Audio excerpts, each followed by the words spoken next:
Welcome to Hot Soup Stories. The wind howled across the craggy cliffs of Dunluff, carrying with it the brine of the sea and the faint whispers of the past. In the small coastal town where cobbled streets twisted like the roots of ancient trees, a gray stone house clung stubbornly to the edge of a hill as if it feared letting go. Its windows stared blankly over the restless ocean, reflecting nothing but the pale light of a waning moon. Inside, the house was filled with the quiet hum of life, though not a peaceful life. In the deepest corner of that household, shadows lingered longer than they should, and one small girl felt their weight more acutely than anyone else. Leora Hadley sat on the edge of her narrow bed, the quilt pulled tightly around her slight shoulders. The room was her sanctuary, the only place where she could retreat from the constant storms that brewed in the other corners of the house. Yet tonight, even the familiar warmth of her blanket could not chase away the chill in her chest. She stared out the rain-streaked window at the cliffs below, listening to the relentless crash of waves. Somewhere in the distance, the town's bell tolled midnight, its echo reaching through the fog. Her sister, Selene, would be awake as always. Leora knew her older sister's footsteps on the creaking stairs like the tick of a clock marking doom. She could almost hear the calculated rhythm, the soft scrape of polished leather shoes against the old wood. Selene was taller, stronger, louder, a force that dominated every room she entered, and she was merciless. Leora hugged her knees tighter as a sudden crash came from the kitchen. She flinched, expecting Selene's shadow to appear in the doorway, eyes glinting with some cruel amusement. And sure enough, a few minutes later, Selene emerged from the hall, a triumphant smile playing at the corners of her lips. "Looking for this?" Selene's voice was smooth, almost musical in its cruelty as she dangled a small trinket, a charm bracelet that had belonged to Leora's mother. It had slipped from Leora's bedside table hours ago. "Oh, I found it in the laundry basket, thought you'd want it back." She tossed it onto the bed with a clatter. Leora barely caught it in time, the metal cold against her fingers. "You always take my things," Leora whispered, her voice trembling. She tried to sound strong, but the words felt like fragile glass in her throat. Selene shrugged, lounging against the doorframe. "I don't take anything you can't lose, little sister. Honestly, sometimes I think you're just too sensitive for this world. Maybe the ocean will teach you some resilience." Her laughter echoed down the empty hallway. Their parents, of course, did nothing. To them, Selene was the bright, capable child, strong, independent, destined for greatness. Leora was the opposite, delicate, withdrawn, and far too emotional for their taste. They called her sensitive in tones meant to correct but which only cut deeper. Leora had learned not to protest. Protesting only made the walls of the house seem higher, the shadows darker. The storm outside intensified, rattling the window panes and carrying the tang of salt into her room. Leora drew a shaky breath and tried to focus on the one thing that had always comforted her. The little journal she had discovered in the attic a week ago. Its leather cover was cracked and worn, etched with strange symbols she didn't recognize. She had found it tucked behind a loose stone in the attic wall, hidden among dust and forgotten relics. From the first moment, she had felt drawn to it, as if the book had been waiting for her. Tonight she opened it again, brushing off a layer of dust. The pages were yellowed and fragile, filled with handwriting that was neat but hurried. Some entries spoke of the town's legends, restless spirits, ancient feuds, and the tales of children who disappeared on stormy nights. Others were cryptic, mentioning rituals and promises of protection against those who wound the heart. Leora didn't understand it fully, but there was a strange reassurance in the words, as if the book whispered that she was not alone. A sudden noise made her flinch, a soft, deliberate creak from the floorboards outside her door. She froze, heart hammering. Selene was coming. She could feel the malicious intent in the air, as if the very walls held their breath. The door handle rattled, slow and teasing. "You awake, little mouse?" Selene's voice came through the gap beneath the door. Leora didn't answer. She held the journal like a shield, hoping somehow it could protect her from the storm of her sister's presence. The door swung open and Selene's figure filled the frame, tall and imposing. Her eyes glittered with amusement and she leaned casually against the doorway. "Oh, don't hide from me, you're my sister, I always know where you are." Before Leora could speak, Selene stepped inside, her gaze sweeping over the room as though inspecting a museum display. Her hand shot out, snatching the journal from Leora's lap. "What's this?" she said, flipping through the pages. "Some little girl's bedtime scribbles? Honestly, Leora, you take yourself so seriously." Leora stood, hands trembling. "Please give it back, it's important to me." Selene laughed, cruel and bright. "Important to you? Everything about you is fragile. You'll never understand the world, Leora, but don't worry, I'll explain it to you later, or maybe I'll just keep it. After all, it's not like anyone notices when you lose things anyway." She tossed the journal onto the floor and leaned close, her face inches from Leora's. "You're so small, so weak, always crying. Maybe one day the ocean will claim you and the world will be rid of your tears." Leora felt a shiver run through her, not entirely from the cold. There was something in Seleni's words, a darkness she had never spoken aloud before. She wanted to scream, to run, to vanish, but the house's stone walls pressed in and the shadows seemed to grip her ankles, rooting her in place. Selene finally straightened, glancing at the rain lashing the windows. "I'm going out, try not to cry too much while I'm gone." Her footsteps receded, leaving the house hollow and silent. Leora sank back onto her bed, clutching the journal close. She opened it again, reading passages she had memorized, searching for a sense of safety. Outside, the wind tore at the cliffs and the sea roared like a beast. Shadows flickered across the walls, cast by the storm and perhaps by something more, something unseen. It was then, in that quiet, that Leora felt it, a presence faint but undeniable, a whisper brushing against her ear, almost like a breath carried on the wind. She froze. "Do not fear," it said. The voice was soft, melodic, yet chilling in its certainty. "I am here." Her heart pounded as she spun around. No one was there, only the storm and the empty room, and yet she felt it, eyes upon her. Unseen and watching. Leora did not understand what she had felt, but a strange sense of calm settled over her. Perhaps the world was larger than Selene's cruelty. Perhaps in this foreign land of windswept cliffs and ancient stones she was not entirely alone. Outside, the storm continued to rage, and in the gray light of the coastal night, shadows shifted in the corners of the house, long, watchful, and waiting. The morning after the storm left the cliffs slick with rain, Leora awoke to the bitter scent of salt in the air and the low, gray light of dawn creeping through her curtains. Her room, usually her refuge, felt smaller today, the walls pressing in as if remembering every harsh word and every sharp glance Selene had ever thrown her way. The journal lay open beside her, but she barely noticed it. Breakfast was a tense ritual, though it should have been mundane. The Hadley family's dining room overlooked the harbor, where mist curled over the water like ghostly fingers. Their parents sat at opposite ends of the long wooden table, sipping tea and reading newspapers, the silence broken only by the occasional clink of a spoon against porcelain. Selene, as always, dominated the space between them, her laughter bright and careless. "Where's your little notebook today, Mouse?" Selene teased, reaching over to nudge Leora's hand with her elbow. "Don't tell me you're still hiding in the attic with your scribbles, you're ridiculous." Leora shrank beneath the glance of her parents. Her mother's gaze skimmed over her briefly before returning to her newspaper. Her father's brow furrowed at the headlines, indifferent to her trembling hands. Their inaction was a familiar sting. I left it in my room," Leora whispered. She tried to sound calm, but her voice barely rose above the wind whistling through the open window. Selene's smile widened, sharp and predatory. "Oh, I see. Well, you'll have to be careful, won't you? Things have a habit of disappearing when you least expect it." Her words carried a subtle threat that made Leora flinch. School offered no respite. Dunluff Academy was an old stone building perched atop a hill overlooking the mist-laden cliffs. Its corridors smelled of wet stone and chalk, and the wooden floors groaned under the weight of generations of students.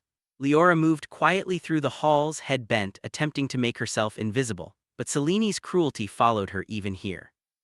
By mid-morning, Selene had enlisted the help of a few classmates, children who hung on her every word, drawn to her charisma and power. Together, they cornered Leora in the library, a place where she had always sought refuge among dusty tomes and forgotten histories. "Did you really think you could hide your little secrets from us?" Selene's voice cut through the library's hushed atmosphere. She held up a torn piece of Leora's diary, snatched from her bag without permission. Leora's cheeks burned as the words inside the torn page were read aloud, twisted into mockery.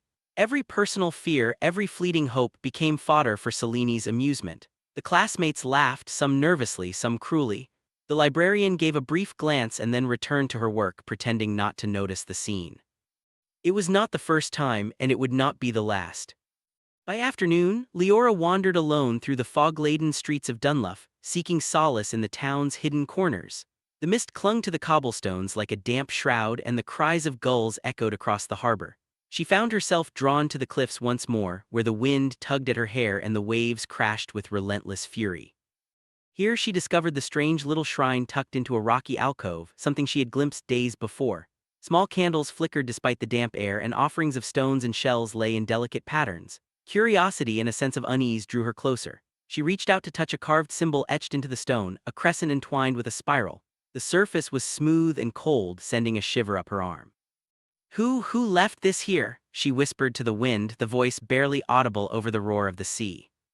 A sudden gust of air blew her hair across her face, and for a moment Leora felt as though someone or something had touched her shoulder. She spun around, heart pounding, but the alcove was empty. Only the fog and the relentless, mournful crash of the waves greeted her. She returned home with the sensation that the town itself watched her, that unseen eyes followed her through alleys and down the winding streets. And in the corner of her vision, fleeting and impossible, shadows seemed to move with a life of their own. Evenings were the hardest. Seleni's torment escalated when their parents were asleep, leaving Leora vulnerable in the quiet house. Every misplaced object, every broken trinket, every whispered insult was carefully calculated to erode her sense of safety. The wind outside howled against the stone walls, and she often thought she heard more than the storm, faint, almost imperceptible whispers calling her name. It was during one such evening that Leora discovered the truth about her sister's cruelty, if not its limits. Selene had begun writing secret letters, spreading false stories to the town's children, telling lies that made Leora's few friends fear and avoid her. Humiliation became relentless, and the burden on Leora's small frame grew heavier with each passing day. Desperate, Leora turned once again to the journal from the attic. By candlelight, she traced her fingers over the symbols and notes, hoping for guidance, comfort, anything. The text hinted at protection and strength, though its language was archaic, cryptic. She could only grasp fragments. The heart that suffers in silence may awaken the unseen, the loved one watches, the shadows hold the truth. She did not understand the full meaning, but a spark of hope flickered within her. Perhaps the storm inside her could be met with a storm of its own. Perhaps she was not entirely alone. The next morning, however, Selene's cruelty reached a new peak. Leora awoke to find her clothes, everything she owned neatly folded in her wardrobe yesterday, scattered across the floor, soaked in mud. A note lay atop the heap, written in Selene's sharp scrawl. "Maybe if you look as messy on the outside as you are on the inside, people will finally notice you, but I doubt it." Leora felt tears sting her eyes, but she refused to cry in front of her sister. She gathered her damp clothing silently, the weight of helplessness pressing down on her. By midday, Selene had cornered her again in the town square, the mist curling around them like a living thing. Children whispered, adults turned their heads with polite indifference, and Leora felt the oppressive gaze of the cliffs themselves. Selene leaned in close, her voice soft but lethal. "You'll never be enough, never. Maybe if you were gone, maybe then everyone would finally see me as I should be seen." The words lingered in Leora's mind long after Selene had walked away. She pressed her palms to her ears, trying to shut out the venom, but the whispers of the wind seemed to echo the same thought, that the world was cruel, that she was powerless. That night, Leora sat on her bed, journal open, candle flickering. Her fingers traced the symbols again, desperate for guidance. And in the corner of the room, shadows shifted, long, thin, and deliberate. A whisper, softer than the wind, caressed her ear. "You are not powerless, child, but your strength is yet to awaken." Leora froze, heart racing. This time she knew she was not imagining it. A presence lingered, unseen but undeniably real. A sense of purpose, a strange and fierce warmth settled over her chest. For the first time in weeks, perhaps months, she felt a flicker of hope, hope that the shadows might be allies, that the unseen could intervene. Yet deep within, a fear gnawed, for in this foreign land, surrounded by cliffs, mist, and unyielding sea, something terrible was brewing. Selene's cruelty was escalating, and the house's walls, ancient, stone, unyielding, seemed to hum with anticipation. Whatever waited in the shadows, it was patient, and it was watching. The night had come down over Dunluff like a thick, suffocating blanket. Rain lashed against the stone roofs, rattling windows and sending rivulets of water down the narrow streets. The harbor was hidden beneath a dense fog, the cries of gulls echoing faintly through the mist. Even in this foreign town, the darkness felt alive, thick with anticipation, as though the cliffs themselves were holding their breath. Leora Hadley sat on the edge of her bed, staring at the journal she clutched to her chest. Her fingers traced the familiar symbols, each line offering a strange comfort. Tonight, she thought, would be different. She had resolved to take some small act of defiance against Selene, not confrontation but a private rebellion, a small moment of courage. Downstairs, she could hear Selene's laughter carrying through the house. It was sharp, predatory, and fueled by something that made Leora's skin crawl. Their parents were asleep, oblivious to the tension between the sisters, or perhaps willfully ignoring it. The house was quiet except for the occasional creak of the staircase, the murmur of the wind through the cracks in the stone walls. Leora rose and opened her window, letting the fog curl into her room. It smelled of salt and decay, and a chill ran down her spine. Somewhere in the distance, the sea thundered against the cliffs, a relentless and ancient pulse. She took a deep breath and whispered to the night, "Please let me be safe." Her voice was lost in the wind. Moments later, the sound of footsteps on the stairs startled her. Selene, the older sister's shadow, fell across the threshold, silhouetted by the dim hall light. "Packing up to leave, little mouse?" Selene's voice was soft, mockingly sweet. "You look determined." She stepped inside and the door clicked shut behind her. "Planning an adventure without me?" Leora shook her head, her fingers tightening on the journal. "No, her voice faltered. "You just what?" Selene pressed, leaning in so close that her perfume, a sharp, citrusy scent mixed with something musky, filled the room. "You think hiding in your little books can save you from me?" Before Leora could respond, Selene's hand shot out, snatching the journal from her lap. It slipped from her grasp and tumbled to the floor with a soft thud. Selene laughed, tossing it aside carelessly. "I can't believe you thought it mattered," Selene said, smirking. "Everything you have, everything you are, it's mine to break." The room seemed to darken as Selene spoke. The wind howled outside, rattling the window panes, and Leora shivered despite the warmth of her quilt. She backed toward the window, her heart hammering, desperate for a way out. "I'm not afraid," Leora whispered, though her voice barely carried. Selene's laughter grew louder, echoing off the stone walls. "Oh, but you should be," she said, and with a swift motion she yanked Leora toward the center of the room. The journal fell to the floor again, forgotten. Leora's chest heaved as she tried to pull free, but Selene's grip was iron, her eyes bright with malicious glee. And then, as if the night itself were conspiring with the frightened girl, the window swung open with a violent gust of wind. Rain and fog poured in, soaking Leora's hair and chilling her to the bone. She slipped just for a moment, but it was enough. Her feet lost their grip on the slick wooden floor.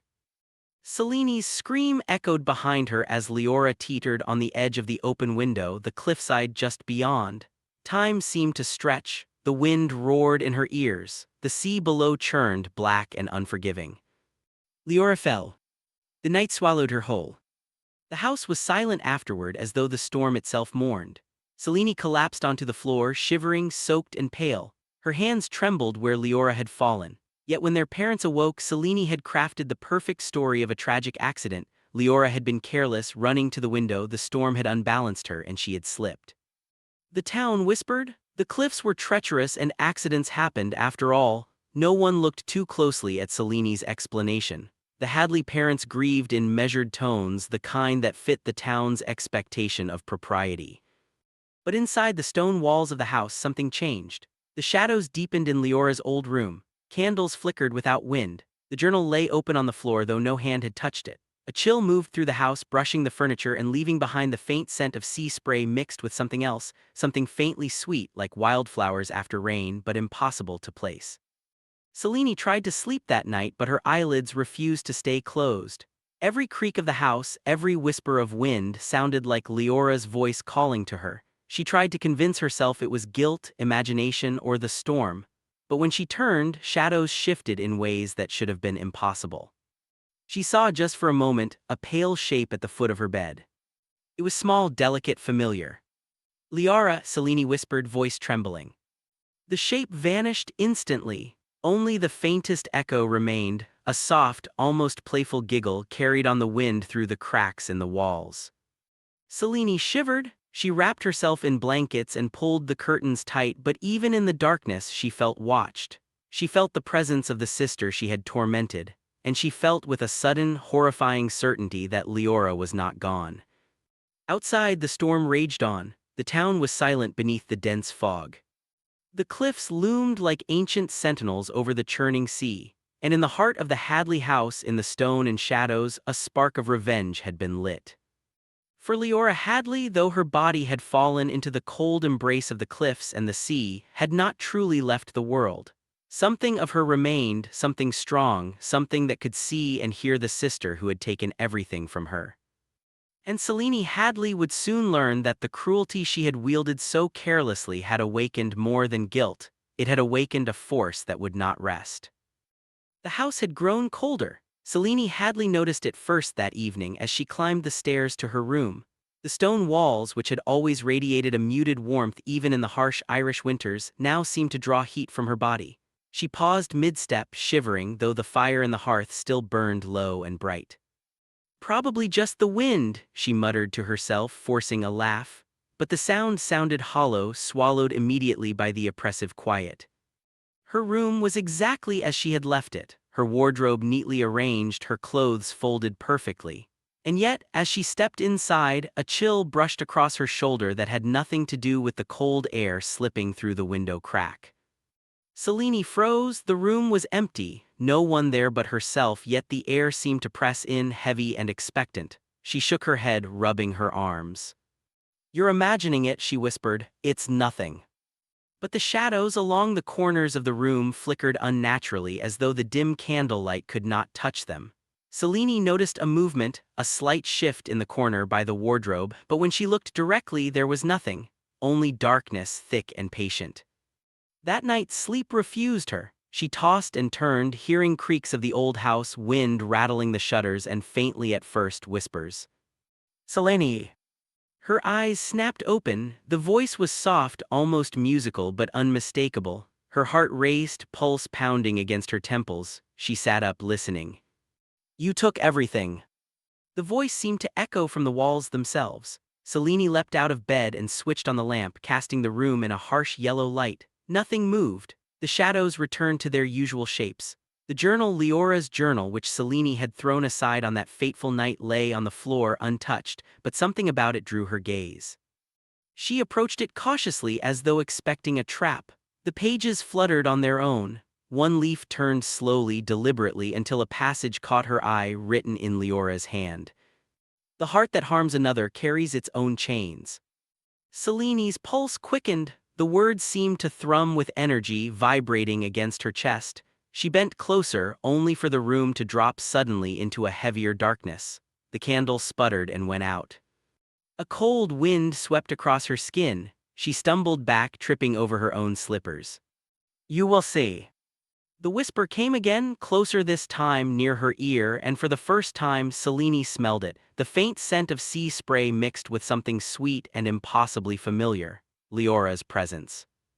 Terrified, she scrambled out of the room and ran down the hall. The stone walls seemed to stretch, elongating the corridor into a tunnel of shadows. Her footsteps echoed too loudly, and every turn she made was mirrored by the faintest sound behind her, soft, deliberate, a whisper of movement. Selene paused in the dining room. The furniture was in its usual place, yet a chair slowly creaked back as if someone invisible had pulled it. Her breath caught in her throat. "Stop it!" she screamed, but her voice sounded strange to her own ears, small and powerless. The wind howled in response, rattling the windows and scattering papers from the table.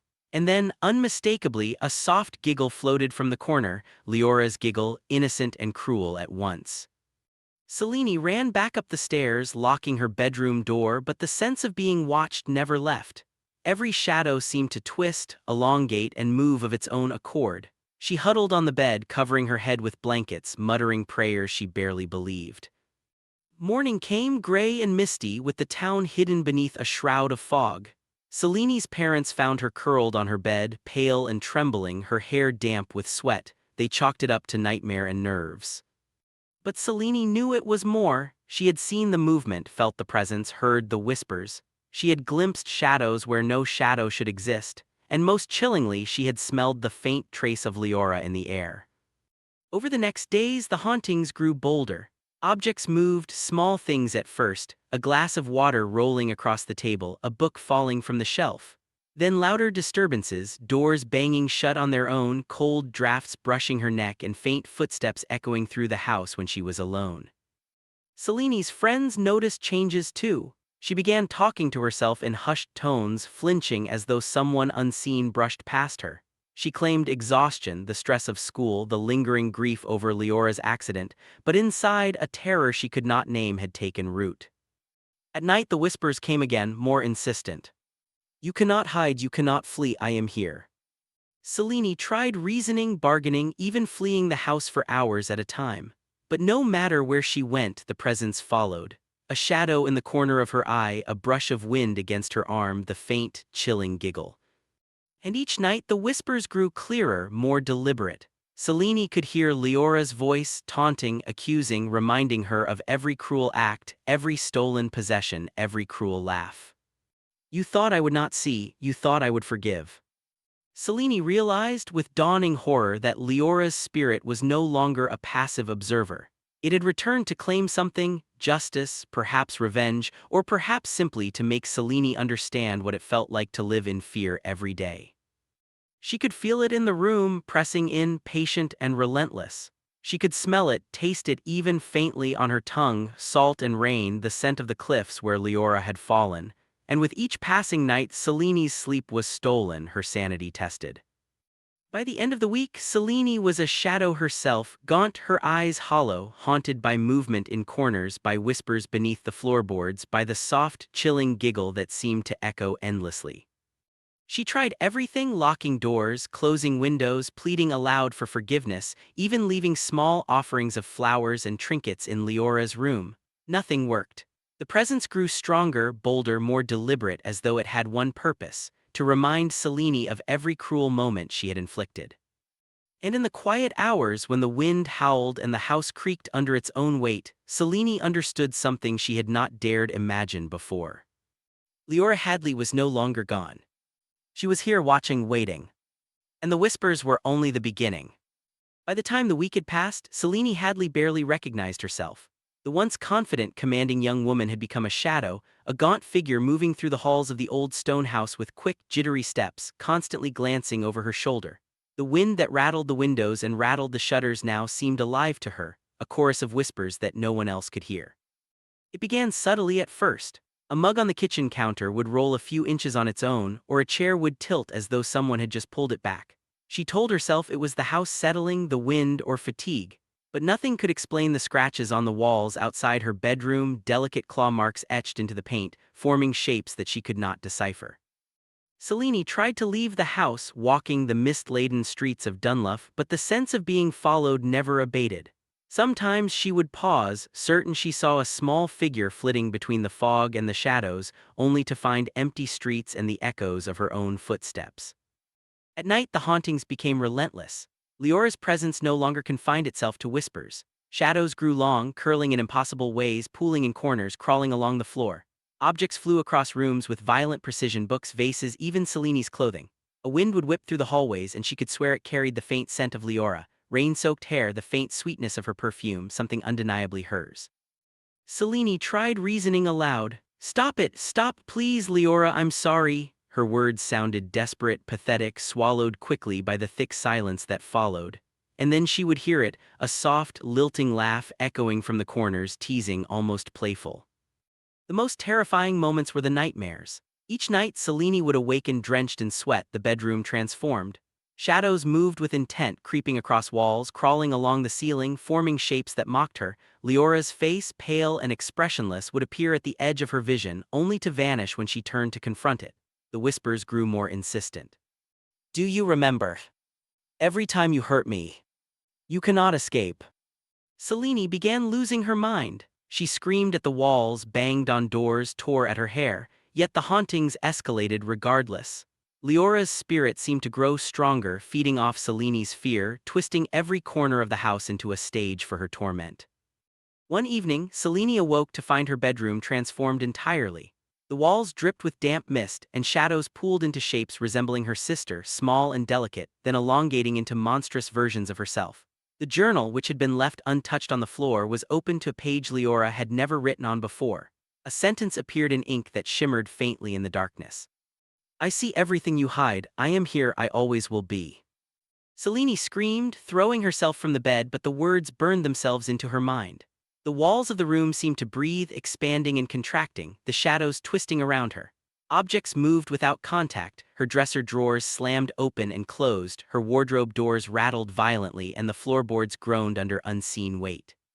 She fled the room and ran into the main hall. There, the grand chandelier swayed as if touched by invisible hands. Every reflection in the mirrors along the walls showed Leora standing just behind her, smiling with a mix of innocence and accusation. Each time she turned, the reflection would vanish, replaced by the empty, silent hallway. The town outside seemed distant and unimportant. Even if she ran, Leora's presence followed. Selene realized that the house itself was no longer a safe place. Every creak of the floorboards, every draft of wind, every flicker of candlelight was a reminder that Leora had returned, and she would not rest until her tormentor truly understood the pain she had caused. Days merged into nights in a haze of fear. Selene's friends stopped visiting, whispers about her behavior spread through Dunluff Academy. Parents avoided her, the children stared, and Selene could no longer distinguish reality from hallucination. Every small sound, the rustle of curtains, the tap of rain on the window, the scratching of branches against the house became a reminder of Leora's presence. One night, Selene collapsed on the stairs, sobbing uncontrollably. Her thoughts were fragmented, terror mixing with guilt and despair. The house was silent, except for the faint sound of footsteps coming from above, then from below, circling her in a rhythm that mimicked her own heartbeat. A soft voice whispered directly into her ear. "Do you remember all the times you laughed at me, all the times you broke me?" She shook violently, trying to block it out. "It's not real, it's not real, it's just my imagination." The voice grew louder, closer. "I am here, and you will not hide from me." Selene screamed, and for the first time she felt truly helpless. The fear was no longer abstract, it was physical. She could feel Leora's presence in every corner, every shadow, every draft of wind. The house had become a prison and Leora its warden. For hours, Selene wandered through the house, unable to sleep, unable to rest. Every mirror reflected her guilt, every shadow reminded her of her cruelty. The journal, once a mere object, now pulsed with a strange energy. She picked it up and opened it to a blank page, only to see words slowly form. "I forgive no one, I rest for no one, you will see the cost of what you have done."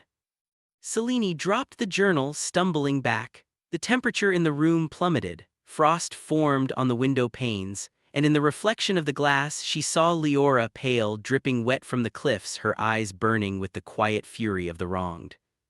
Selene fell to her knees, trembling, whispering apologies that fell into the darkness, unheard. She realized then that her sister's spirit was not merely haunting her. It was alive, aware, and fully capable of enacting the retribution that Selene had so long ignored she deserved. By the next morning, Selene had changed. Her arrogance, her cruelty, and her careless confidence had been stripped away by a force she could neither see fully nor fight. She moved through the house as though she were already a guest, never daring to step into certain rooms, never touching the objects she once owned. The whispers continued, constant and unyielding, and the shadows lingered in the corners of her vision. She understood one terrible truth she could not escape. Leora was everywhere. She had returned from the cliffs, from the sea, from the place where the living could not follow, and now Selene would know, every night, every hour, every breath, the price of her cruelty. And so the days passed. The townspeople whispered about Selene Hadley's strange behavior, about her sudden withdrawal, the shadows in her eyes, the pale skin and trembling hands, but no one could see what haunted her. Only Selene knew. Only Selene felt the relentless, chilling presence of the sister she had tormented, the sister who now commanded the house, the air, the very shadows themselves. The haunting had escalated, and Selene Hadley had no choice but to endure it. Dunluff had always seemed quaint to outsiders. A mist-shrouded coastal town with narrow cobblestone streets, ancient stone houses, and a harbor that whispered to the sea. But Selene Hadley was beginning to see it differently. The town was alive with shadows, its quiet streets carrying the weight of secrets centuries old. Every face she passed seemed to hide knowledge she could not access. Every building, every alley whispered of lives lived under watchful eyes, lives that had seen things she could not yet comprehend. By midweek, Selene knew she could no longer endure the house alone. The hauntings were relentless, manifesting in ways too terrifying to ignore. Books flew off shelves, mirrors reflected Leora's pale, accusing face, doors slammed shut without warning, and the whispers followed her everywhere. Sleep was impossible, food barely touched. The whispers grew louder at night, forming sentences now, not just fragments. "You will remember, you will feel, you will know." She had no choice but to seek help. She wandered into the town square, mist curling around her ankles. and approached the one person she had always known as wise Eamon Callaghan, the elderly man who lived near the cliffs. His cottage was small, built of weathered stone, with smoke curling from the chimney and a garden of herbs and strange stones. Even from a distance, Selene felt a weight in the air, as if the house itself had been built on some ancient, potent ground.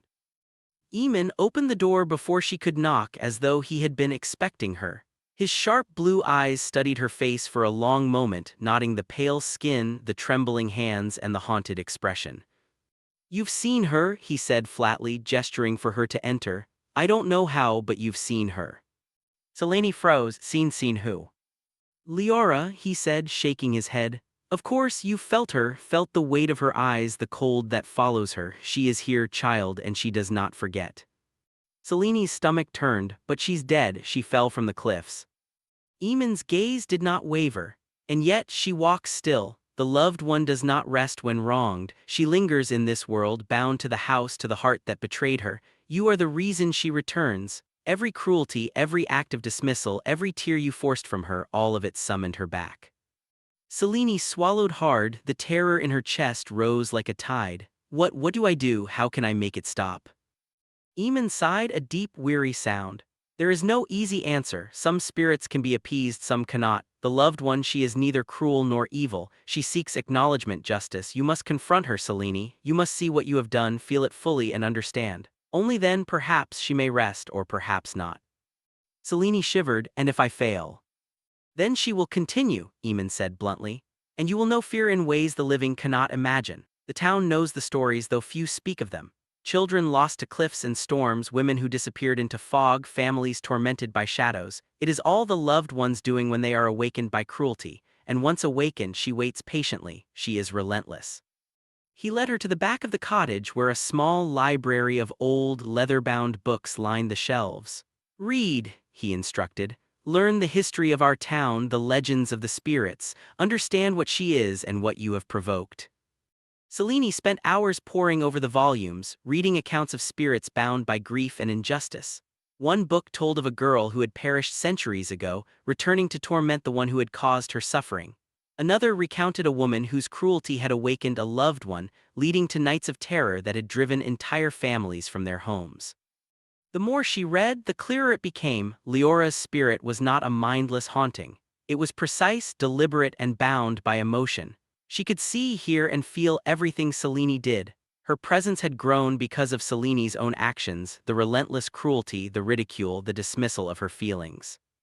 Selene's hands shook as she read further. The loved one did not merely punish, she revealed truths. Secrets hidden in the heart were laid bare, guilt forced into the open. Those who had wronged her would be confronted by memories, by visions, by whispers of every misdeed. And in Selene's case, every cruel act she had inflicted upon Leora was catalogued in the shadows that now followed her. Eamon's gaze softened, though it did not lose its intensity. "Many in Dunluff fear the sea more than they fear the cliffs, more than they fear the wind, but it is the loved one who truly commands fear. Not death, not time, not sickness. She sees the heart, and hearts that have inflicted pain will never escape her notice." Selene shivered, clutching her knees to her chest. The reality of what she had wrought, the life she had destroyed, the laughter she had twisted into tears pressed down upon her. She could not run from it, not anymore. That night she returned to the house, armed with the knowledge she had gathered and with a desperate hope that understanding might buy her reprieve. But even before she entered, the wind seemed to push her back, a warning she could not ignore.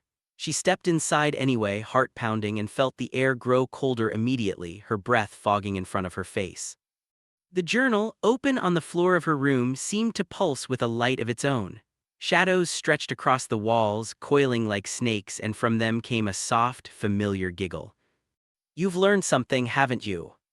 Selene trembled, her voice shaking. I understand now, Leora. I see what I've done. Please stop." The shadows shifted. A pale shape appeared, small and delicate at first, then larger, more imposing. Leora's eyes burned with quiet fury, yet there was also a hint of sadness, of longing. "Understanding is not enough," the voice whispered. "You must feel it, you must remember it all and know it as I did." Selene sank to the floor, shivering violently. Every memory of her cruelty came rushing back, the stolen clothes, the mocking laughter, the broken trinkets, the whispered rumors to classmates. Each recollection cut her deeply, as if she were experiencing them not as Selene but as Leora had felt them. The wind roared, the shadows danced, and the room seemed alive with accusation. Selene sobbed, overwhelmed by the enormity of her guilt, by the terror of the presence that surrounded her. Eamon's words echoed in her mind: "Some spirits cannot be appeased, they demand justice, acknowledgement, and truth." Selene realized with mounting dread that she was only beginning to understand the power she had awakened. The loved one was relentless, patient, and aware, and she had only just begun to exact her vengeance. Outside, the mist swirled thickly around the Hadley house, hiding it from the town. Inside, Selene understood something terrifying and inescapable. Leora Hadley was no longer a child, she was a force. And Selene would never be free until she had paid the price of her cruelty. Selene Hadley had not slept properly in weeks. Each night, the shadows in the Hadley house seemed to grow longer, darker, more insistent. Even in daylight, the presence of Leora was impossible to ignore. Reflections in mirrors flickered with her sister's pale face, fleeting and accusing. Books and objects moved of their own accord. The air was thick with moisture and the faint scent of the sea, a constant reminder of the cliffs where Leora had fallen. By now, Selene's social life had crumbled. Friends stopped visiting, whispering behind her back, murmurs of madness following her through the halls of Dunluff Academy. She avoided the town's streets when possible, fearing that even outside the house, the loved one might follow. Sometimes she thought she glimpsed a small figure watching her from alleyways, standing among the fog, only to find the streets empty when she turned. At night, the hauntings intensified. Shadows coiled like snakes along the walls, crawling across ceilings, twisting in impossible angles. The whispers became coherent voices, taunts, accusations, demands. Leora's voice now rang clearly in Selene's ears. "Do you remember the tears you caused, the fear you planted?" Selene screamed in frustration, pounding her fists against the walls. The shadows reacted, stretching into shapes resembling Leora's body, mocking her. A vase flew across the room, shattering against the floor, and a chill ran through Selene as if the broken pieces themselves were alive, whispering her guilt back to her. She tried hiding in her bedroom, locking the door, but Leora's presence could not be confined. Footsteps echoed outside, soft and deliberate, circling the door. The doorknob rattled violently, though no one touched it. The journal lay open on the floor. The words on the page shimmered and reformed themselves as though alive. "You cannot escape, you will feel everything." Selene fell to her knees, clutching her head. Her own voice trembled. "Stop, please, I'll do anything." A gust of icy wind swept through the room, extinguishing the candle. Darkness swallowed her. She could feel the spirit in every corner, her breath on Selene's neck, her small hands brushing against her arms. "Anything, you always said I'll do anything, but it was always for me to serve you, to endure your cruelty. Now it is my turn." The presence seemed to coil around Selene like a living thing. She could feel herself shrinking, collapsing under an invisible weight, unable to breathe, unable to move. Every memory of her cruelty, the stolen clothes, the mockery in public, the whispered rumors, the broken possessions, assaulted her in vivid flashes, as though Leora had stored them all in the shadows to unleash now. Selene screamed until her throat burned. Outside the house, the wind howled like the cries of the sea itself. The town, hidden in fog, remained oblivious save for the occasional passerby who paused and felt an inexplicable chill run through their bones as they neared the Hadley house. The next morning, Selene's parents noticed her pallor, the dark circles under her eyes. She barely ate, barely spoke, and when she did, her words were fragmented, fearful. They assumed grief had overtaken her entirely. But what they did not see and could never understand was that the loved one was no longer confined to night. Leora's presence now followed Selene even in daylight. Mirrors in the hallway reflected glimpses of movement, small figures darting behind her, but when Selene turned, no one was there. Shadows twisted unnaturally even when the sun shone. Every room she entered seemed alive, objects shifting, doors creaking, floorboards groaning beneath invisible weight. One afternoon, Selene attempted to leave the house, desperate to escape. She ran into the streets of Dunluff, the fog curling around her ankles like fingers, but she felt the presence in every step, whispering her failures, her cruelty, her guilt. "You cannot run, you cannot hide." She turned sharply, seeing a small figure at the edge of the fog, pale, soaked, her eyes burning. "Leora." The figure vanished, yet the feeling of being watched persisted. Selene fell to her knees, sobbing, shaking. She realized that even leaving the house could not save her. The loved one had become a constant, inescapable force. At night, Selene attempted to barricade herself in her room, but the shadows now responded to her fear with increasing intelligence. They reached across floors and walls, elongating into forms that mimicked her sister's body, twisting and contorting. The whispers grew louder, forming sentences that cut straight into her mind. Remember every stolen joy, remember every tear, you cannot unmake the past. Objects flew around her room with precision, knocking her to the floor. The candlelight flickered violently, casting the shadows into grotesque shapes, and then, as she struggled to her feet, she saw it, a pale hand reaching from the darkness, not touching her but closing around her very chest. She gasped as if the air itself had weight, pressing the breath from her lungs. Selene screamed, clawing at the invisible force, falling backward and hitting her head against the floor. Stars danced in her vision, and through the ringing in her ears she heard Leora's voice, calm, deliberate, and cutting. You will feel what I felt, you will know my fear, my sadness, my anger, and you will never forget. The following days brought no relief. Selene could not leave the house without seeing shadows move, without hearing whispers calling her name. Even when she locked herself in the attic, the presence followed. The journal, once an inanimate object, seemed to pulse with energy, pages turning of their own accord, messages formed in ink she had never seen before. You cannot escape, I am everywhere, I see everything, you belong to the shadows now. Selene's mind began to fracture. She stopped speaking to anyone, stopped going to school, stopped eating. She walked the halls like a ghost, watched constantly by the unseen eyes of her sister. Mirrors became tools of torment, reflecting visions of the cruelty she had inflicted, each scene more vivid, more unbearable than the last. She tried to apologize aloud, begged for forgiveness, left offerings of trinkets, flowers, and even notes to Leora's spirit. But nothing worked. Leora's presence was deliberate, patient, and unyielding. Every gesture of Selene's only intensified the scrutiny, the punishment. One night, Selene awoke to find herself standing in the middle of her bedroom, drenched in cold sweat. The shadows had gathered into one shape, small, pale, and unmistakable. Leora's face bore no expression, yet Selene felt the full weight of accusation, the quiet fury of a sister betrayed. The voice whispered, cold and melodic. You cannot bargain, you cannot plead, you must endure, and when you do, perhaps the shadows will release you, perhaps. Selene collapsed on the floor, sobbing, shaking violently. She realized with absolute clarity that her life would never be the same.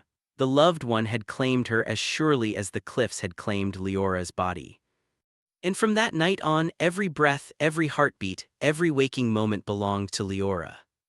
The night had fallen over Dunluff like a shroud, thick and suffocating. Fog rolled through the streets, swallowing the town in a gray, wet silence. The Hadley house loomed at the edge of the cliffs, stone walls slick with rain, windows reflecting nothing but shadow. Inside, the air was unnaturally cold and the candles flickered as though struggling against an unseen wind. Selene Hadley moved through the hallways like a wraith, trembling, eyes wide and lips parted in silent screams. Every shadow seemed alive, every whisper a chorus of accusation. Her once confident stride was replaced by hesitant steps, each footfall echoing ominously against the stone floors. The journal lay open in the middle of the hall, pages fluttering despite the absence of wind. Words shimmered across the paper in ink that seemed to crawl across the page. The reckoning has come, you will see all you have done, you will feel it all. Selene collapsed to her knees, clutching the journal to her chest.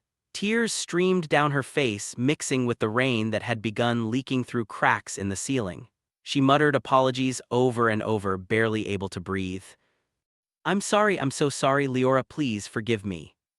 The air grew colder still and a faint giggle echoed through the hall. It was delicate and haunting, unmistakably Leora's. Shadows twisted violently, elongating into the shape of a small figure, pale, wet from the cliffs, eyes bright with quiet fury. You speak words now, the voice whispered, calm yet terrible, but words cannot undo what was done. Selene shrank back, stumbling over the wet floorboards. She tried to flee, but the hallway seemed to stretch endlessly. Every doorway she approached was blocked by shadows, moving with deliberate intent. She was trapped. The figure of Leora grew larger, the shadows coalescing into the shape of her sister, dripping as if from the sea itself. Every feature was sharp, every expression accusing. The air vibrated with energy, the pressure making it hard to inhale. You laughed at me, Leora said, voice echoing from every corner. You mocked me, you stole from me, you broke my things, you told lies, humiliated me, and made me afraid of my own home. Selene sobbed uncontrollably. I didn't realize I was cruel. Leora's eyes, bright and unyielding, bore into her. It is too late for understanding, Selene. You will feel, you will remember, you will endure. Suddenly, objects began to fly violently through the room. Vases shattered, books slammed into walls, and the chandelier swung with terrifying force. The wind howled as the house seemed to take on a life of its own. Selene tried to cover her face, but the shadows moved over her hands, over her body, pressing, constricting. You are mine to teach, Leora whispered, and you will learn what fear is, you will learn helplessness, you will learn loss, you will know the darkness I felt every day. The walls of the house began to twist unnaturally. Windows no longer reflected the fog outside but showed visions of Leora's life, her daily torments, her humiliation, her secret tears. Selene's mind reeled, confronted with the pain she had inflicted, displayed in vivid, unrelenting detail. She fell to the floor, sobbing, trembling violently. I can't bear it. Leora knelt before her, shadows curling around her like protective yet terrifying armor. You will bear it. Every night, every hour, every whisper of wind, every shadow in the corners of your vision, you will know what it is to be powerless. Selene tried to scream, but no sound came. The shadows pressed against her, cold and heavy. She could feel the sea spray, the dampness of the cliffs, the faint taste of salt in her mouth, as though she were reliving the fall herself. Every memory of cruelty was seared into her consciousness, magnified by Leora's relentless presence. Hours passed, or perhaps minutes. Time had become meaningless. The shadows receded briefly, but Leora remained, standing over Selene like a sentinel of judgment. Her voice softened, though it remained unyielding. Do you understand now? Do you see what it means to destroy someone's spirit, to mock, humiliate, and torment? Selene shook violently. Yes, I see, I understand, please stop. Leora's expression softened slightly. Understanding is only the beginning, remorse is only the first step, you will never forget, and every choice you make from this moment will be shadowed by what you have done. The shadows slowly receded, leaving Selene trembling, soaked, broken. The house was still, though every stone, every corner seemed to hum with the memory of what had occurred. Leora's presence lingered, subtle but unyielding, a quiet reminder that her spirit had returned not merely to haunt, but to ensure Selene would never forget the weight of cruelty. Selene lay on the wet floor, her body shaking, her mind fractured by the confrontation. The journal lay beside her, pages fluttering gently as if alive. Outside, the fog rolled over the cliffs, hiding the town in its cold embrace. The reckoning had come. And in the shadows of the Hadley house, Leora Hadley waited, watching, patient, relentless. Dawn broke over Dunluff in muted tones of gray and silver. Fog still clung stubbornly to the cliffs and the harbor, curling around the narrow streets like restless fingers. The Hadley house, perched at the edge of the cliffs, looked smaller somehow, worn by the storm and the terror that had passed through it. Selene Hadley sat on the floor of her bedroom, shivering, her body weak and her mind fractured. The confrontation with Leora's spirit had left her hollowed, trembling in the quiet aftermath. For the first time the house seemed still, though the shadows lingered, subtle and watchful, as if the spirit was still present, though no longer violent. Her eyes fell on the journal lying open at her side. The words on the page no longer shimmered or moved. They were still, quiet and final. The reckoning is done, remember, learned live. Selene shivered, feeling the weight of the past weeks pressing down on her chest. Every cruel act she had inflicted on Leora had been displayed to her in vivid, undeniable detail. She had seen every tear, every moment of humiliation, every broken trinket, and now, for the first time, she understood the consequences of her cruelty. A soft breeze brushed her face, carrying with it the faint scent of salt and wildflowers, the scent she had come to associate with Leora. Selene's voice trembled as she whispered into the empty room. I understand, I am sorry, truly sorry. For a moment, nothing happened. Then the faintest movement in the corner of her eye, a shadow, small and delicate, twisted into a pale, smiling figure. Leora's eyes were still bright, but her expression was no longer accusatory. She seemed almost at peace. Then remember and live better than before. Selene nodded, tears streaming down her face. The shadow began to fade, dissolving into the light of the morning. She felt a quiet presence linger, gentle but firm, as though Leora had left a mark upon the house and upon Selene's heart that could never be erased. Her parents found her hours later, pale and trembling, curled up in the corner of her room. They were alarmed by her state but could sense that something had changed. They had always favored Selene's older sister, blind to Leora's quiet suffering. Now, for the first time, Selene's parents seemed to notice her in a different light, not as the younger, sensitive child to be coddled or ignored, but as a person who had endured more than they had ever realized. Selene, her mother said softly, kneeling beside her, "Are you all right?" Selene met her gaze, voice weak but steady. I've learned. I understand now. I can't undo the past, but I will remember her, I will honor her, and I will change. Her parents exchanged uncertain glances, sensing the gravity behind her words, though they could not fully comprehend what she had endured. They helped her to her feet, their hands tentative but caring, a subtle shift from the neglect and favoritism of the past.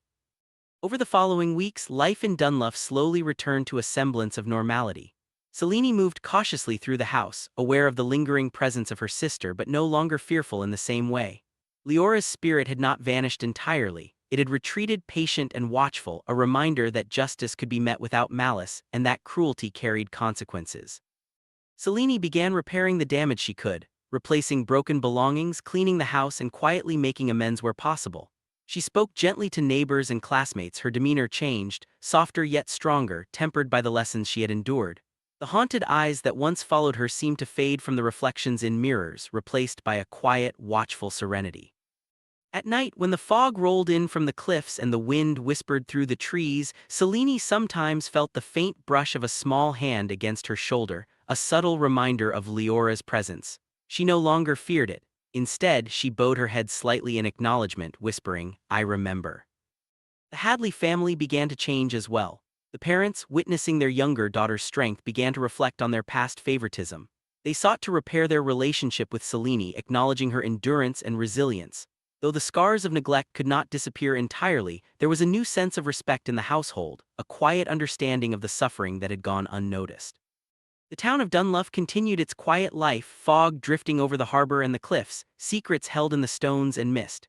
Whispers of strange occurrences persisted, as they always did, but few spoke of them aloud. The legend of the loved one, the spirit that returned for justice, lived on in hushed tones among those who had lived near the cliffs for generations. Selene, now tempered by fear and understanding, carried forward the memory of her sister with reverence. Leora's spirit had come not merely for vengeance, but to ensure that cruelty and neglect were seen, understood, and remembered.